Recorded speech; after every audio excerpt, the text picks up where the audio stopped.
안녕하세요. 투애니 여러분, 반갑습니다.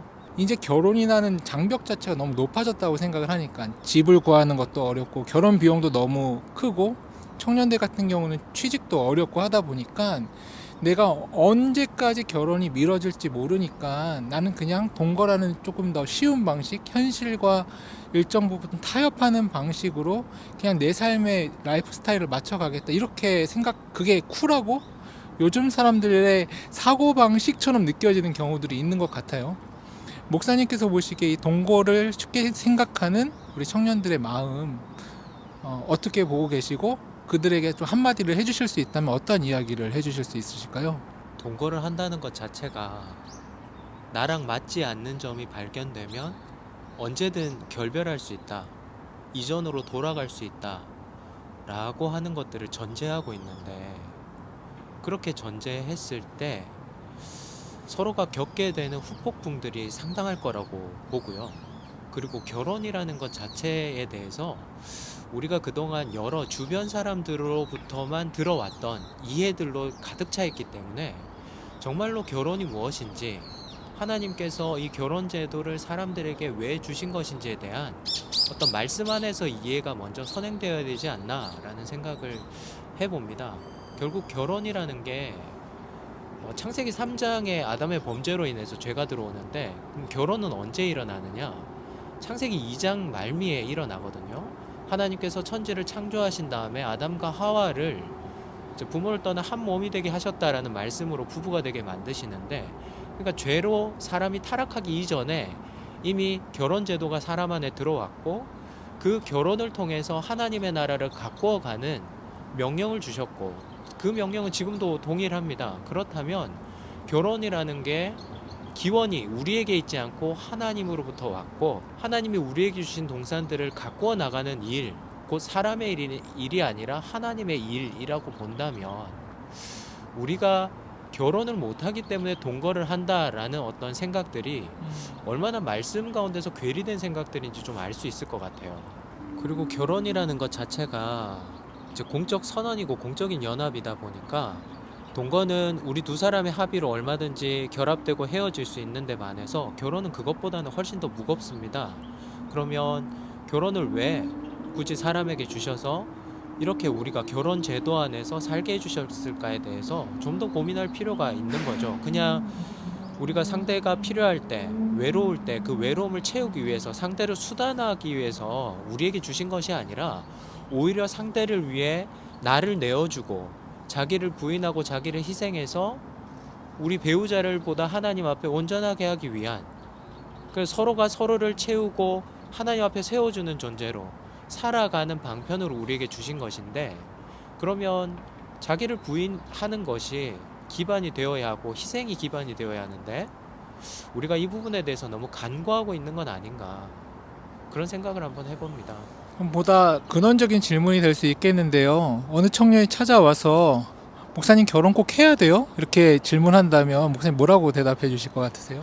결혼에 대해서 굳이 생각이 없고 한다면 바울 사도가 말을 했듯이 혼자 있는 게 족하면 혼자 사는 것도 저는 괜찮다고 보는데, 그런데 대부분의 사람들은 혼자 사는 은사를 받지 못했다라고 보고요. 제 주변에도 정말 철두철미하게 독신의 은사를 받았다라고 생각될 만한 사람이 별로 없거든요.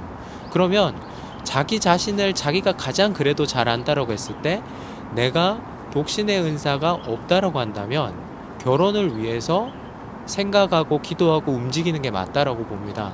그래서 결혼을 할 거면 최대한 일찍 하는 게 좋겠다, 여건이 허락하는 한. 근데 그 여건은 사람마다 다를 수 있는데, 내 기대와 내가 생각하는 여건이 얼마나 인간적인지는 각자가 하나님 앞에 좀 되돌아볼 일이라고 생각을 합니다. 강 목사님, 다시 태어나시더라도 결혼을 하실 건가요? 그럼요. 당연히. 집사님과 결혼을 그럼요. 생각을 하고 말씀하시는 이거는 생각을 할 게 아니라 당연한 얘기를, 당연히 합니다. 목사님 그러면은 네, 저도 당연히 결혼할 건데, 근데 저는 우리가 다 목사니까 목사들의 결혼과 목사의 가정은 다른 거라고 생각하는 청년들 또 교우님들도 많으실 것 같아요. 사실 같잖아요, 목사님. 같죠. 네. 네.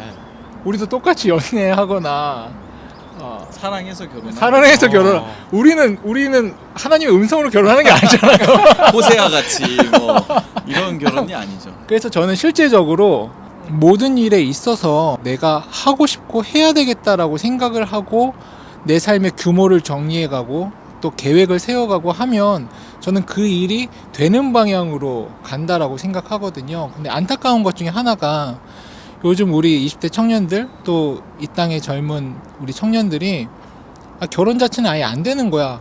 결혼 자체가 필요 없는 거야. 무의미한 거야. 괜히 결혼하면 머리만 아픈 거야. 문제만 생기는 거야. 자꾸 이런 결혼을 이렇게 치부해버리는 경우들이 많이 있는 것 같아요. 그래서 마지막 질문이 될 수 있겠는데요. 목사님께서는 비교적 또래에 비해서 좀 일찍 결혼을 하신 편이고 또 내 자녀의 또 부모님으로서 우리 20대 청년들에게 결혼과 삶의 의미에 대해서 조금 한마디를 마지막 정리해 주신 말씀을 남겨주시면 어떤 것들이 있을 수 있을까요?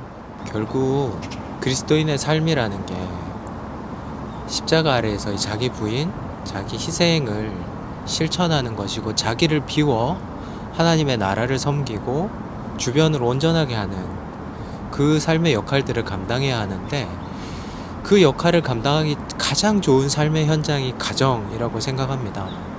결혼을 해보면 내 것을 반으로 나눠야 되고 자식이 생기면 또 내 것을 쪼개어 나눠야 하고 그렇게 점점 자신의 것들을 줄여나가는 연습, 자기 희생의 연습을 하게 되고 자기의 것들을 포기하게 되는데 그러면 자기의 것들을 내려놓고 포기할 때 아깝냐?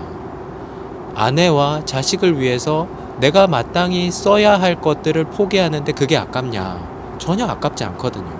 자발적인 자기 부인과 자기 포기가 되고 주님을 닮은 모습이 내 안에서 정말 스스럼 없이 일어난다는 것만으로도 신앙적 만족이 있고 기쁨이 있고 그렇다 보니까 하지 않는 것보다는 하는 것이 하나님의 마음을 더 이해하고 우리를 구원하신 주님의 마음에 조금 더 가까이 다가가서 접속될 수 있는 여지가 있다라고 생각을 합니다. 또 저의 개인적인 경험을 놓고 본다면 하나님께서는 제가 참 기쁘길 바라시는 분이라고 저는 하나님을 이해해요. 그리고 이 세상에 하나님께서 많은 좋은 것들을 보물과 같이 비밀과 같이 많이 남겨두셨다라고 저는 이해하고 있습니다. 근데 그것을 찾아가고 누리고 깊이 확인하는 방법이 결혼이라는 포장지에 쌓여있는 선물이 굉장히 많구나. 세상 사람들은 그것을 희생이라고 보기도 하고 또 자유가 뺏기는 것이라고 보기도 하고 또 자신의 개인적인 정욕이나 타락을 제한받는 거라고 생각하는 요소들이 있지만 하나님 안에서 결혼을 들여다보고 신앙 안에서 그 결혼의 의미를 깊이 누리게 되었을 때 하나님께서 주시고자 하시는 삶의 열매들, 참된 기쁨들을 많이 발견하게 되는 것이 아닌가 생각해 봅니다. 예, 그래서 우리 20대 청년들 요즘 뭐 비혼주의자들도 있고 또 아이는 낳지 않겠다. 그거 뭐라 그러죠? 무슨 족이라 그러는데? 탱거? 딩크족이라 그러나요? 또 아이가 낳고 싶지만 낳을 수 없는 분들인데 그럼에도 불구하고 오히려 자녀가 없는 시간과 물질의 자유함을 오히려 자녀보다 더 많은 사람들을 사랑하는데 쏟아부으시는 분들도 있거든요. 그래서 결론은 내가 왜 결혼을 하고 내가 왜 자녀를 낳는가? 하나님 보시기에 부끄럽지 않다면 그것이 옳은 선택이 되지 않을까 생각을 해봅니다. 목적이 중요한 것 같아요. 나 중심으로 생각을 하면 어떤 결론에도 이를 수 없다. 그 결론 자체가 우리에게 참 기쁨을 가져다 줄 수 없다는 생각을 다시금 하게 됩니다. 나 중심적으로 생각을 하려고 하다 보니까 자꾸 스텝이 꼬이게 돼요. 네, 네.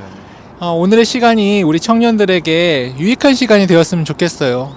단순히 이성교제 특강 이렇게 생각을 하면 뻔한 이야기들이 있는데 그 수준을 좀 넘어서 좀 더 우리가 먼 관점에서의 목표와 이상향들을 한번 그려보고 그러면 내가 오늘 연애를 어떻게 바라볼 것인가, 오늘 이성의 매력의 상대를 어떻게 구분할 것인가, 좋은 사람인가 안 좋은 사람인가를 어떻게 판별할 것인가, 그럼 나는 어떻게 좋은 사람이 될 것인가, 이런 것들로 좀 연결이 돼서 우리 청년들이 보다 그리스도 중심적인 연애, 그리스도 중심적인 삶의 방향들을 만들어가는 시간이 되었길 바랍니다. 오늘 한번 와보신 거 어떠세요? 좋아요. 네,